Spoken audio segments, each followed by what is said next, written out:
Estructura. Jorge Rodríguez es el ministro para la Información y las Comunicaciones en la hermana República de Venezuela. Ministro Rodríguez, buenos días. Buenos días, Julio. Un placer estar nuevamente con ustedes. El placer es nuestro. Ministro, comienzo por la tragedia del mundo. ¿Qué números están manejando ustedes en Venezuela de contagios de coronavirus ante esta preocupación, repito, global? Bueno, Julio, usted sabe que Venezuela fue de los países que tomó más tempranamente las medidas que ahora son de práctica universal y que tienen que ver con un distanciamiento social estricto. Aplicamos una cuarentena que, aun cuando es voluntaria, fue ampliamente aceptada por la población venezolana. Todas las medidas de higiene que de manera consuetudinaria repetimos a través de los medios de comunicación y de todas las vías que tenemos para informarnos y comunicarnos con el pueblo, una infraestructura suficiente para atender los casos que se presentaran y un despistaje. Nosotros trabajamos con una encuesta, Julio, donde más de 19 millones de personas han contestado encuesta de autoexamen para poder determinar si aparecía algún tipo de síntoma sugestivo de infección por COVID-19, pues nos íbamos a casa por casa. Hemos ido a más de 200.000 casas a hacer ese despistaje con pruebas rápidas, con PCR en caso de que haya algún tipo de duda, y eso nos permite mostrar unos números que al día de hoy son de los más bajos del planeta en materia de infección por COVID-19.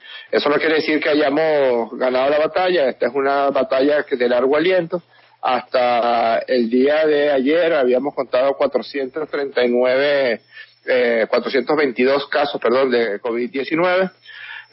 Tenemos una letalidad bastante baja. La letalidad en Venezuela está en el orden de 10 personas han fallecido lamentablemente por COVID-19, pero eso da una letalidad muy, muy baja respecto a las cifras de otros países. Estamos en 2,4% de letalidad. Una mortalidad que está bastante por debajo del 0,3 por millón de habitantes. Así que hasta ahora hemos tenido controlada la situación de la pandemia. No hemos tenido ese crecimiento exponencial que lamentablemente hemos visto en otros países como Estados Unidos, como Brasil, como Perú, como Ecuador. Insisto, no quiere decir que hayamos ganado la batalla. Esta situación de la cuarentena va a tener que extenderse por un tiempo más prolongado de lo que inicialmente se había pensado, porque así como tenemos pocos números de casos, también hay que decir que eso hace que la gran mayoría de la población siga expuesta a la infección por el virus. Pues, ministro, un aplauso para Venezuela y el manejo que le está dando a la epidemia. Los números lo dicen todo. Menos de 500 contagios, el 10%, la cifra de muertos de 10 personas, es realmente un caso, yo diría, sino único, posiblemente uno de los casos más bajos para una población como la que tiene Venezuela del planeta. Así es de que celebramos que ustedes la estén pasando bien, con la debida alerta de que esto no ha terminado. Ministro, vamos a nuestros temitas. Hay uno que va a aparecer en los libros de historia, cómo el golpe para derrocar a un presidente en ejercicio queda en un papel con un contrato firmado por unos estrategas que hacen parte del gobierno interino, y para muchos que podría tener la propia firma del presidente interino, lo cual pues él ha negado, pero insisten algunos expertos en caligrafía que la firma es la del presidente Guaidó. La primera pregunta, ministro, es ¿cuál es la situación judicial hoy de Juan Guaidó? ¿Él tiene orden de captura? Bueno, comienzo con lo que usted señalaba sobre los libros de historia. Lamentablemente Jorge Luis Borges falleció porque ese era el cuento que le faltaba para su historia universal de la infamia, Julio. Es una cosa que si no fuera tan trágica sería cómica. No es nada cómica, no causa risa, como bien lo dijo el representante Elliot Engel en una misiva que dirige al Departamento de Estado, que ese golpe militar y una incursión militar violenta y armada a las costas de Venezuela, con presencia de boinas verdes norteamericanos que tienen relación directa, según lo expresan ellos mismos en sus redes sociales, con la administración de Donald Trump, con la Casa Blanca, que han prestado servicios de seguridad a Donald Trump que tienen relación directa con personeros de la oficina del vicepresidente Mike Pence, que mantuvieron una posición de entrenamiento a mercenarios y desertores venezolanos en territorio colombiano, y el corolario de toda esta situación tan grave es la consignación, la firma de un contrato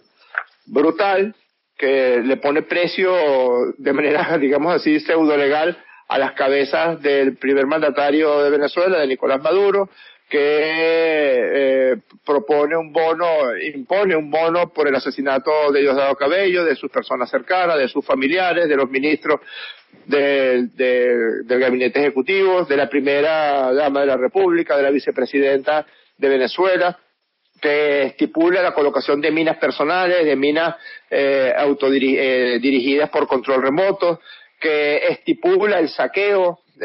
Cada uno de los mercenarios que participara en una incursión podía quedarse con 14% del botín y tenía un bono de $1 millón por cada asesinato que cometiera. Todo eso está establecido en un contrato que fue firmado el día 16 de octubre del año 2019. Hay un audio que ya se ha difundido ampliamente, donde el señor Jordan Goudreau, que es el propietario, el CEO de Silver Corp, conversa telefónicamente con Juan Guaidó por videollamada. En esa reunión, en esa videollamada están presentes Sergio Vergara, que es una persona de absoluta confianza de Juan Guaidó. No sé si ustedes lo recuerdan, él estuvo involucrado en el llamado caso de Rosana de Cúcuta, que fue cuando el año pasado un dinero que estaba destinado para la atención de estos desertores y la atención supuestamente de refugiados fue desviado para ser gastado en discotecas, en tiendas de lujo, en restaurantes y en prostitutas, según las palabras textuales de quien fungía como representante de Juan Guaidó en Colombia, el señor Humberto Calderón Berti. Ese Sergio Vergara, persona de absoluta confianza de Juan Guaidó, estaba en esa reunión.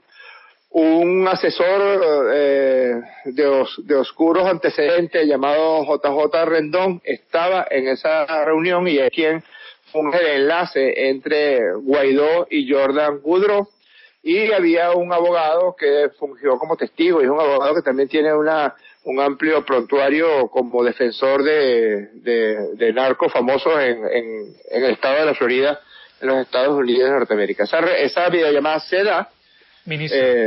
Es la voz que está allí, es la voz de Juan Guaidó, y se da la firma, ahí se expresa cómo se hizo la firma entre Guaidó, Goudreau, Vergara y JJ Rendón. En efecto, la Fiscalía General de la República inició una averiguación penal y dictó orden de captura contra JJ Rendón, Sergio Vergara y Jordan Goudreau para continuar con la investigación de estos hechos. Ministro, yo quiero preguntarle por Elkin López alias Doble Rueda.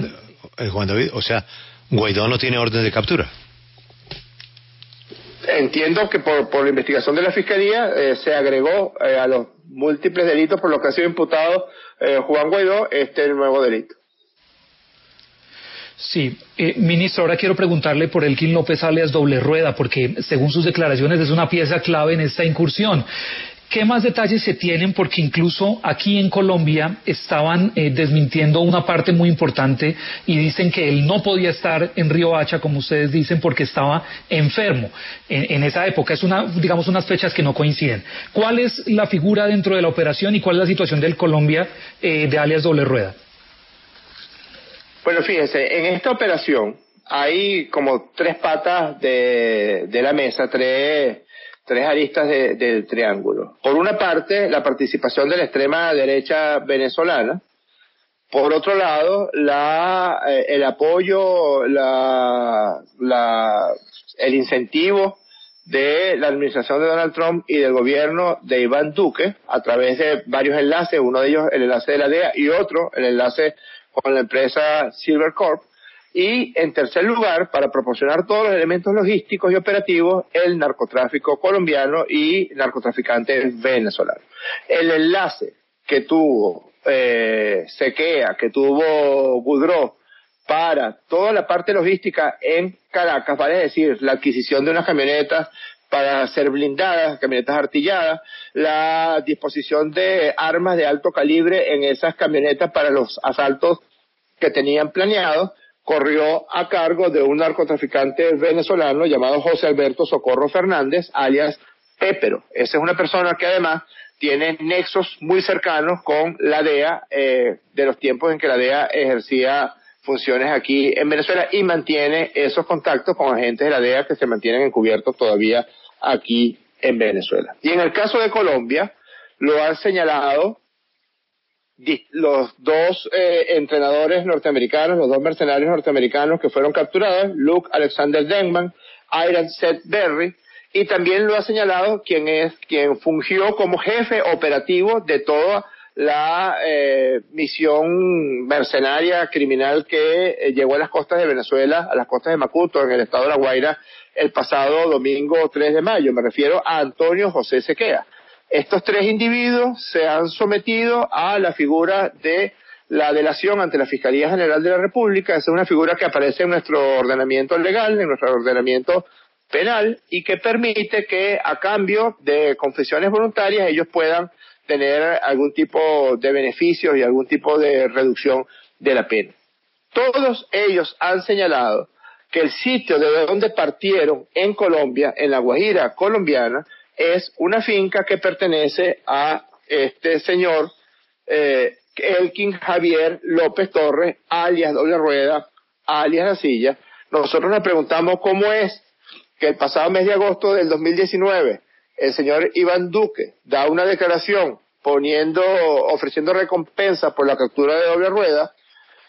¿Cómo es que Estados Unidos plantea solicitar la extradición de Doble Rueda y estas tres personas señalan que la finca donde estaban pernoctando antes de partir hacia Venezuela es la finca de Doble Rueda y que quien los recibe allá en La Guajira es precisamente este narcotraficante Elkin López Torres? ¿Cómo es que estos mismos mercenarios que estaban allí vieron movimientos de camiones que suponían se referían al hijo de droga? ¿Y cómo es que se hacen todas estas denuncias y todavía no hay ni siquiera un allanamiento a ese punto de donde partieron? Nosotros tenemos la posición de GPS donde partieron las dos lanchas con los terroristas, y la dijimos ayer, la podemos repetir ante ese tan prestigiosa emisora, la W.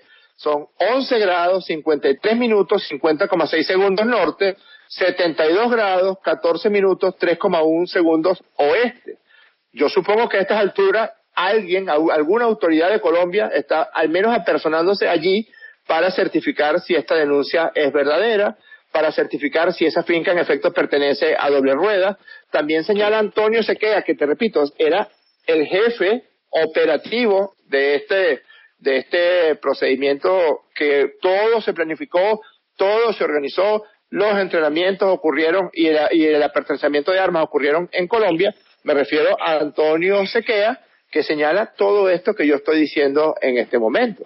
Antes, ustedes recuerdan que el día, si la memoria no me falla, fue el 23 o 24 de marzo, yo di una declaración y planteamos dónde estaban las coordenadas de los campamentos en Riohacha. Dimos hasta la dirección de uno de los campamentos de entrenamiento en Riohacha, porque teníamos infiltrada la figura de Cliver Alcalá Cordones. Teníamos a alguien cerca de Cliver Alcalá Cordones que nos estaba pasando esa información.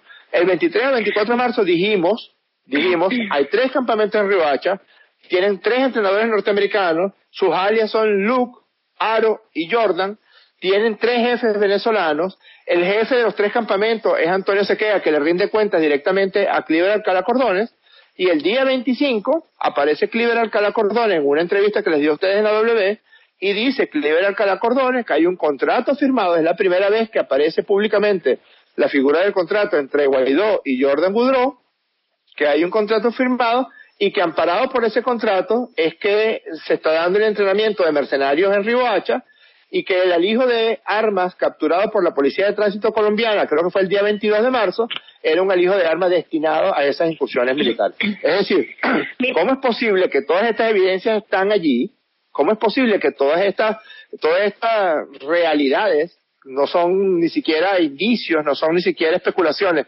sino certezas, están allí y hasta ahora no hemos notado ni una mínima intención de investigación por parte del gobierno colombiano?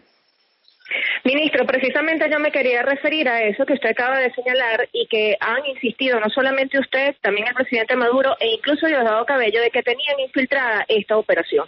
Si ustedes tenían infiltrada esta operación, de hecho precisamente Diosdado Cabello el 28 hace todo un mapa a raíz de las declaraciones que nos dio en la W, Cliver Alcalá, sobre estos campamentos. ¿Por qué se permite entonces el 3 de mayo que estas lanchas entren en territorio venezolano y que ocurra todo lo que ocurrió tanto el 3 como el 4 de mayo?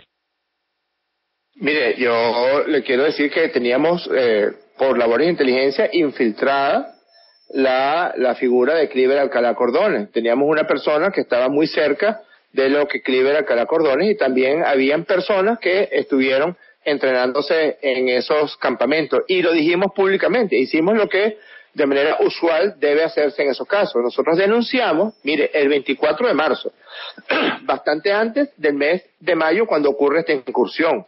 ¿Qué es lo propio? ¿Qué es lo procedente? Que el gobierno colombiano debió haber investigado y detenido, si no estaba, como en efecto está, amparando esta operación, debió haber investigado y detenido ese proceso, porque todo eso ocurrió en territorio colombiano, eso no ocurrió en territorio venezolano.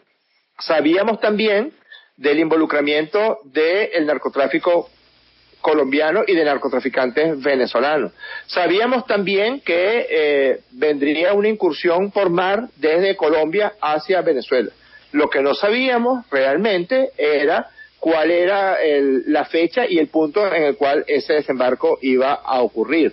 Pues bien, no nos quedó otro que cumplir con los procedimientos reglamentarios, que es incrementar la vigilancia a todo lo largo de la costa de Venezuela, que usted sabe que es una costa bien amplia en el norte del país, y especialmente aquellos puertos donde sabíamos que podía haber mayor intención de desembarco de estos mercenarios, por el estado Zulia, el estado Falcón, el estado Carabobo, el estado Aragua y el estado La Guaira, es decir, toda la costa central y occidental del país. Nosotros iniciamos unas maniobras militares denominadas Escudo Bolivariano que tenían la misión principal de la vigilancia en la zona costera. Cuando se da ese proceso de incursión, le respondo a su pregunta con una cosa muy concreta, muy real. Si nosotros denunciamos en marzo que esos entrenamientos de más de 300 mercenarios estaban ocurriendo en territorio colombiano, si dimos las direcciones de los campamentos en Río Hacha, si dijimos quiénes eran los entrenadores, si dijimos que el jefe era Cliver Alcalá Cordones, si dijimos que el jefe operativo era Antonio Sequea, si hay un decomiso de un alijo de armas en el mes de marzo y Cliver Alcalá Cordones les confiesa a ustedes que esas armas les pertenecen a él y que se iban a entregar a este señor alias Pantera para la incursión armada, ¿cómo es que Colombia no detuvo ese proceso? Nosotros hicimos lo propio, que fue vigilar nuestras costas. Cuando se va a dar el proceso de desembarco, es captado ese proceso de desembarco por efectivos de nuestra Fuerza Armada Nacional Bolivariana y de las fuerzas policiales. Cuando se intenta la detención de los que venían en la vanguardia, en la primera lancha, estas personas hacen fuego contra los efectivos militares, bueno, y se da un enfrentamiento con el saldo que ya todos conocemos. Luego nos damos a la tarea, porque sabíamos que era mayor la cantidad de personas que estaban en la incursión, de buscar a todo lo largo de la costa central y occidental del país, de peinar toda la costa, desde el estado Zulia, en la frontera con Colombia, hasta el estado de La Guaira, peinar toda la costa, y eso nos ha permitido la detención de 49 de los fugitivos, de los mercenarios y desertores que incursionaron en esa fecha. Ministro, ustedes ya sabían, tenían infiltrado a Cliver Alcalá, ¿no sabían de las reuniones con el señor Jordan Goudreau? ¿Se comunicaron ustedes con él? Porque es que hay muchas teorías en las que dicen que Goudreau también se vendió al mejor postor. ¿El gobierno de Venezuela se comunicó con Goudreau? No, eso es absolutamente falso. La primera vez que nosotros supimos que estaba esta barbaridad, que es el contrato firmado por Guaidó y Goudreau, fue cuando Cliver Alcalá Cordones confesó ante la W que esa figura, que ese contrato existía. Luego, Jordan Goudreau, la misma tarde del domingo 3 de mayo, en una entrevista a una periodista venezolana que reside en Miami y que forma parte del grupo de periodistas de la derecha venezolana, la periodista Patricia Poleo, Goudreau le confiesa a Patricia Poleo que ese contrato existe. Luego muestra, en otra entrevista que le hace Patricia Poleo, muestra las 6 páginas del contrato formal, muestra la firma de Juan Guaidó y muestra un audio de una videollamada que se dio entre Guaidó y Goudreau, donde cierran el trato para la firma del contrato. Lo demás son intenciones de querer desviar lo que está a la vista, lo que es absolutamente un hecho. No son ni siquiera elucubraciones ni especulaciones. Goudreau fue contratado por Juan Guaidó, firman un contrato que contempla homicidios, saqueos, botín, derogar la Constitución. La Constitución de la República Bolivariana de Venezuela es sustituida por los términos de este contrato. Los poderes públicos de Venezuela, los 5 poderes públicos de Venezuela, el legislativo, el ejecutivo, el poder moral, el poder judicial, el poder electoral, son sustituidos en este contrato, en el anexo N, por una cadena de mando. No va a haber más nunca poder legislativo, no va a haber poder ejecutivo, sino que va a haber una cadena de mando. Y en esa cadena de mando, sí, aquí dice, la cadena de mando para esta operación es la siguiente: comandante en jefe, presidente Juan Guaidó; supervisor general, Sergio Vergara; estratega jefe, Juan José Rondón; y comandante en escena por determinar. Esto es lo que está negro sobre blanco. Estos son los hechos. ¿Goudreau fue contratado por Juan Guaidó? Sí. ¿Hay un contrato con la firma de Juan Guaidó debidamente certificado por expertos en caligrafía y en grafotecnia? Sí. ¿Hay un audio que señala que Guaidó y Goudreau acordaron la firma del contrato? Sí. ¿Hay un anexo del contrato firmado por Vergara, JJ Rendón, Jordan Goudreau, que obliga al contrato que firmó Juan Guaidó? Sí. ¿Hay una relación directa entre Goudreau, la administración de Donald Trump, prestó Jordan Goudreau servicios de seguridad a Donald Trump? Sí. ¿Hay una relación directa entre Jordan Goudreau y la oficina del vicepresidente Mike Pence? Sí. ¿Se entrenaron estos mercenarios, desertores, se armaron, se desproveyó de logística en la República de Colombia? Sí. ¿Sabía Iván Duque de esta incursión armada? Sí, sabía. ¿Utilizaron el narcotráfico colombiano, específicamente una finca de doble rueda que les proporcionó logística, alimento y alojo en la península de La Guajira colombiana? Sí. Ministro, le quiero cambiar el tema para hablar de otra situación que se presentó en los últimos días. Las 3 lanchas colombianas. Hace poco hablamos aquí con el comandante de la Armada y él nos dio las explicaciones. Se retiraron una serie de oficiales y suboficiales y explicó cuál fue el problema que se presentó, que fueron unas fallas de procedimiento en el lugar y demás. ¿Ustedes en Venezuela, el gobierno de Venezuela, acepta esa versión? Bueno, mire, es una versión curiosa, si cabe la opinión, ¿no? Casi irrisible, perdóneme que se lo diga, pero de todos modos, si esa es la versión que tiene el gobierno de Colombia, nosotros hemos emprendido una investigación por parte de la Armada venezolana. La Cancillería ya está también en conocimiento de esa investigación que está en este momento en desarrollo, y lo único que podemos decir es lo que ya mencionó el presidente Maduro. Si es cierto que hubo unas situaciones procedimentales y la corriente trajo unas lanchas artilladas de la Armada colombiana, armadas y municionadas, bueno, hay unos procedimientos que establece la política exterior de los países, y que perfectamente el presidente Duque puede solicitar al gobierno de Venezuela la devolución de esas lanchas. Por favor, no vayan a cometer la barrabasada de pedírselas a Guaidó, porque ni un barquito de papel les va a poder mandar. Ay, ministro, estamos en tiempos de coronavirus. Devuélvanos las lanchas, así, de chéveridad, ¿no le parece? Pídanosla, Julio. En nombre de la W le pedimos que nos devuelvan las lanchas, ministro. Si quiere le ponemos el logo de la W y se la mandamos a usted. Ministro, ¿a usted no le parece que dentro del episodio de la chapucera intentona de derrocamiento con estos magníficos que resultaron más bien más Boy Scouts que magníficos, hay un hecho que resalta las versiones de Colombia, es que si no hubiera sido por lo que las autoridades colombianas hicieron durante el recorrido de esa intentona, pues no habríamos sabido muchas cosas. Y fueron las autoridades colombianas las que detuvieron un convoy que llevaba armas para ese operativo. Si Colombia hiciera parte del operativo, pues no había hecho la incautación de esas armas. ¿Esa no es una prueba suficiente para que ustedes acepten que Colombia no tiene que ver con esa intentona frustrada? No, Julio, no es real. Le digo cuál es nuestra percepción de la situación. El jefe de la operación, y así lo sabía la administración norteamericana, porque él mismo se los dijo a ustedes en una entrevista, Cliver Alcalá, que tenía contacto, tenía su enlace con la DEA y su otro enlace era el asesor norteamericano Jordan Goodrow. El jefe de la operación era Cliver Alcalá Cordón. Algo ocurrió en esa cadena de mando y se sustituye. Nosotros entendemos que la administración Trump sustituye a Cliver Alcalá Cordones por otro jefe de la operación.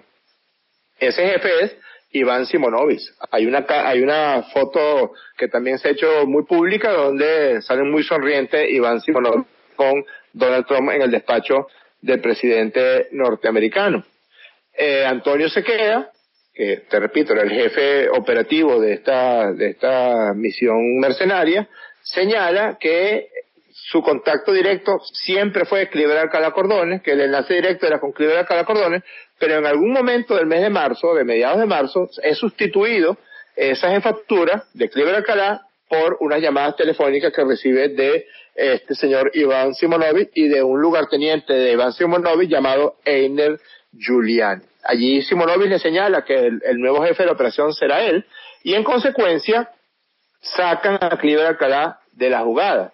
Y parte de la sacada de la jugada de Cliver Alcalá puede tener que ver con esa incautación parcial de armas, porque ese alijo que fue capturado por la Policía de Tránsito colombiana no corresponde ni al 20% del total de armas que se venía traficando y que se venía manejando, y que se va a saber muy pronto, Julio, se va a saber en los próximos días cuántas eran esas armas, porque las adquirió Jordan Goodrow y probablemente las adquirió en los Estados Unidos de Norteamérica, y para eso tendría que haber solicitado un permiso para poder adquirir esas armas, ministro, y todos los pertrechos y equipamientos militares, y esas armas viajaron a Colombia. ¿Cómo entraron esas armas a Colombia y cómo se mantuvieron allí? Bueno, eso es algo que tiene que responder el gobierno colombiano. Ministro. Por otro lado, ¿cómo es que hay más de 300 personas entrenándose militarmente en territorio colombiano y el gobierno de Colombia se hace la vista gorda al respecto? ¿Cómo es que hay manejo de dinero para comprar armas, para mantener las tropas paramilitares allí en Riohacha, y no se pregunta nada acerca de ese dinero? ¿Cómo es que hay una relación directa entre estos campamentos y el narcotráfico en la península de La Guajira colombiana y no pasa nada respecto a esta denuncia que nosotros hemos hecho? Evidentemente hay un conocimiento directo por parte de Iván Duque, y nosotros suponemos que la reunión que sostuvieron en marzo Duque y Donald Trump tiene que ver con el desenlace que luego ocurrió en los primeros días de mayo. Ministro, el señor Alcalá le dijo a la W justamente sobre este tema de que usted acaba de recordar, de que las armas que se detectaron eran simplemente una toma parcial. Alcalá nos dijo que había muchas más armas que estaban a buen recaudo. ¿Ustedes ya las tienen identificadas? Hemos capturado un número importante de armas. En las embarcaciones venían una gran cantidad de armas largas. Algunas de esas armas habían sido sustraídas en el golpe fracasado del 30 de abril del 2019, y esas otras son armas de fabricación norteamericana que fueron recuperadas, que fueron decomisadas por parte de la Fuerza Armada Nacional Bolivariana. Y también hemos encontrado algunos refugios donde se encontraban algunas de estas armas guardadas.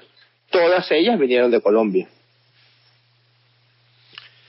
Pues, señor ministro, le agradezco mucho su tiempo y las explicaciones a este hecho que nuevamente crea una perturbación con Venezuela absolutamente innecesaria, como se lo hemos planteado aquí a la oposición, que es meter a Colombia en un lío que en este momento pues no necesita Colombia. Usted debe entender que nosotros le creemos, o en mi caso, yo le creo a nuestro presidente cuando él dice que él no participó o nadie de su equipo de gobierno participó en esta intentona de hacer ese arribo marítimo para un comando que intentara derrocar al presidente Maduro. Igualmente, pues usted tiene todo el derecho a tener sus opiniones, pero ha sido absolutamente desgastante para Colombia todo este episodio, que no hay ninguna discusión dónde sucede, porque sus responsables aquí hablaron. Sucede en Colombia, y Colombia lo que ha hecho es tener un acto de generosidad, de hospitalidad con muchos venezolanos en momentos de dificultad, y que deseamos sinceramente se puedan superar. Como siempre, ministro, ha sido usted muy amable con la W. Muchas gracias por atendernos. Gracias a ustedes, Julio. Yo estoy completamente de acuerdo con ustedes en algo que acabas de mencionar.